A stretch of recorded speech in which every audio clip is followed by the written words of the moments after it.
साहेब, AC मध्ये बसणारी पोरं दंगलीमध्ये आज जात नाहीत, जातात तुमची आमची लेकरं, तुमची आमची भाऊ. म्हणून ही कविता, तिचं नाव चल दंगल समजून घेऊ. आदेश आले, अफवा आल्या, रंगीबिरंगी झेंडे आले, दगडासोबत धोंडे आले, कळपा कळपानं गेंडे आले, धर्मासाठी कडवे आले, मतांसाठी भडवे आले. दंगल पेटली, घरं पेटले, दंगल पेटली, घरं पेटले, हलक्या मेंदूचे पेटून उठले, गाड्या तुटल्या, काचा फुटल्या, यात माणसांचं मरण झालं, ब्रेकिंग न्यूजला कारण झालं, पत्रकार घटनेच्या खोलात गेले, घटनास्थळीचे जेलात गेले. त्यांना जामीन द्यायला आलं कोण?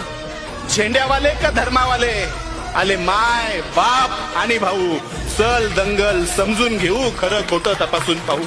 की हे जे काल झालं, हे जे काल झालं त्यात फक्त गरिबाचं हाल झालं. हे जे काल झालं त्यात फक्त गरिबाचं हाल झालं. पोलिसांना उडकली, त्यात सगळी पोरं अडकली. मग दाखल केस, दाखल शिक्षा.